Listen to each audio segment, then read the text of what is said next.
Chers auditeurs, Shalom Uvracha.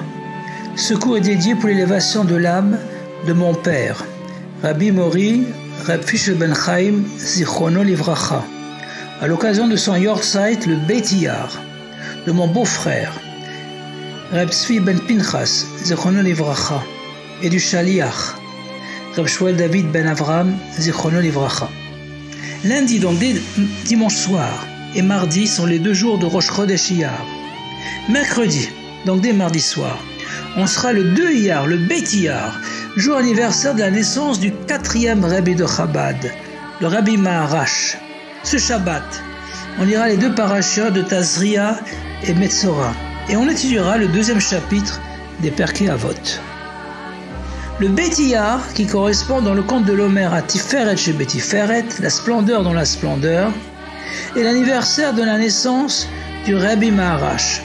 Il disait: le monde pense que lorsqu'on n'arrive pas à passer en dessous d'un obstacle, alors on saute par-dessus. Mais moi je dis qu'on doit agir le Chatrila Riber. A priori, on doit toujours passer au-dessus des obstacles. En fait, le Rabbi Maharash vivait toujours en mode Pessah, qui signifie littéralement sauter au-dessus. La parashat Tazria traite essentiellement de la Tsaharat, que l'on traduit incorrectement par la lèpre. D'après le Rambam, il s'agit d'une impureté très grave, une maladie spirituelle, se traduisant par la couleur de la peau qui devient blanche, signe et témoin hot ve'ed par Hachem que cette personne a été médisante, a fait du lashon hara. D'ailleurs, le nom même Metzora fait allusion à Motsera, qui signifie faire sortir du mal, sortir une mauvaise réputation, Moshe Shemra. Le traité Nedarim 64b affirme même que le Metzora chashuv que met, que le lépreux est considéré comme un mort. Il doit s'isoler, en dehors du camp d'Israël. Donc le contenu de cette paracha semble contredire le nom de la paracha, Tazria, qui signifie ensemencer, faire germer, entraînant la naissance d'une créature nouvelle. Mais en fait, le confinement du Metzora a pour but de le raffiner, de le purifier du lashon hara, afin qu'il devienne une nouvelle et meilleure créature. De même, c'est en ensemençant des mitzvot et des maasim tovim, des bonnes actions, en dépit des obstacles que l'on peut rencontrer, que l'on donne naissance à Mashiach. Zorea Tzedakot, Matzmiach Yeshuot. C'est ce qu'explique le Or HaChaim HaKadosh, Rabbi Chaim Ben Attar, sur le verset du début de la paracha. Isha ki tazria v'yalda zachar. Une femme qui conçoit et engendre un mâle, un garçon. Il dit que c'est une allusion au peuple juif et à la Géoula, la délivrance messianique. En effet, Isha, c'est le peuple juif, Knesset Israël. Car de même que la femme est appelée Isha, car Meish Lukachazot, car elle a été créée à partir de l'homme, Ish, Chava a été créée à partir d'Adam, et qu'elle aspire à s'unir à l'homme, de même le peuple juif aspire à se lier à Hachem, qui est appelé Ish, Hachem Ish Milchama, Shmot chapitre 15 verset 3. Car chaque juif a une âme, qui est Chelek Eloka Mimal Mamash, Tanya chapitre 2. Une âme qui est une partie divine d'en haut, qui est descendue concrètement en bas. Cette union se réalisera pleinement et éternellement avec Mashiach. Et c'est ceci le sens profond de Veyalda Zachar, et donnera naissance à un garçon, c'est-à-dire le Mashiach. Passons maintenant à la paracha Metzora, qui est liée aussi à Mashiach. Elle commence par les mots Zotiye Torah Metzora, Veyom Taharato, V'ova el HaKohen, V'lakach lemitaer shte tziporim, Chayot, Teorot, Erez, Ushni, Tolat ve'ezov. Voici la loi à appliquer aux lépreux le jour de sa purification. Et il sera présenté au Kohen, et il prendra pour l'homme à purifier 2 oiseaux vivants et purs, du bois de cèdre, de l'écarlate et de l'hysope. L'un des oiseaux sera sacrifié, et dans son sang mélangé à de l'eau vive, on trempera le taval, l'oiseau restant, avec le bois de cèdre, l'écarlate et l'hysope, puis il fera 7 aspersions sur celui qui doit se purifier, et on lâchera l'oiseau vivant dans le champ.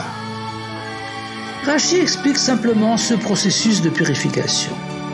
Les oiseaux tsiporim qui gazouillent constamment symbolisent la médisance. Le cèdre Etz Erez, qui est un arbre qui a de la hauteur, représente l'orgueil, qui est la cause du lachon hara, de la médisance, qui consiste à rabaisser autrui, au lieu d'utiliser son énergie et sa parole pour s'élever dans la tfila, la prière, et dans l'étude de la Torah. Après avoir fait tchouva, s'être repenti, on doit se considérer comme l'hysope, une petite herbe, et comme un tolat, un ver qui rampe dans la terre. La chassidoute approfondit la signification du Metzora. Ha-Metzora et Tohu ont la même valeur numérique, la même gematria, 411. Or Tohu, dans sa source première, est un niveau de lumière divine, d'une sainteté très puissante, illimitée, qui n'arrive pas toujours à s'intégrer totalement dans les limites de ce monde. C'est pourquoi le Metzora n'est affecté qu'au niveau extérieur, dans la peau, et pas dans la chair ou dans les membres internes, car il ne peut intégrer totalement ces lumières infinies. C'est pourquoi la couleur de sa peau devient blanche, car elle manque de sang, de d'âme, de vitalité et d'énergie. Or, dans ce niveau le plus élevé, le juif est désigné par le nom Adam, composé de Aleph et de Dam. Aleph, c'est Alufo Shel Olam, c'est Hachem, mais aussi Or, la lumière de la Torah. Et Dam, c'est l'énergie nécessaire pour accomplir concrètement les mitzvot en utilisant toutes nos capacités. On arrive à lier le Aleph à Dam et atteindre le niveau de Adam uniquement si on fait preuve de bitoul, d'annulation. D'ailleurs, ha-bitoul et tvila, se tremper dans un mikvé par exemple, sont deux mots constitués des mêmes lettres. On comprend pourquoi on trempe le taval, l'oiseau vivant dans le sang, le dam, de l'oiseau sacrifié. Dans son commentaire sur cette paracha, le Or HaChaim HaKadosh explique que le deuxième oiseau lâché dans le champ représente le Mashiach et le peuple juif, qui œuvrent dans le monde entier, le champ, afin que toutes les nations proclament la royauté de Hachem sur l'univers. La Gemara Sanhedrin 98b dit que l'un des noms de Mashiach est Chivavra, c'est-à-dire Metzora, le lépreux. Car comme dit le prophète Yeshaya, Isaïe chapitre 54 verset 4, Cholayenu hunasa umachoveinu sevalam. Il, le Mashiach, porte nos maladies physiques et spirituelles et supporte nos douleurs, et ceci afin de nous aider à faire teshuva, à nous raffiner pour que l'on puisse supporter les lumières infinies de la Géoula. Il y a aussi un lien entre les parachutes d'Azria et Metzora avec la première Mishnah du deuxième chapitre de Perkei Avot que l'on va étudier Shabbat. Rabbi Omer, Ezohi derech yeshara, shiavor lo ha'adam, kol she'i tiferet leoseya, vetiferet lo min ha'adam. Rabbi Yehuda Hanassi, le prince, dit: quel est le droit chemin que l'on doit choisir? Tout ce qui apporte du tiferet, la splendeur, à celui qui l'emprunte, et qui lui apporte du tiferet de la part des hommes. Or, on sait que tiferet est un niveau atteint par l'étude de la Torah. Or, Rabbi Yehuda Hanassi, Rabbeinu HaKadosh, en plus de compiler la Mishnah, était considéré comme le Mashiach de sa génération.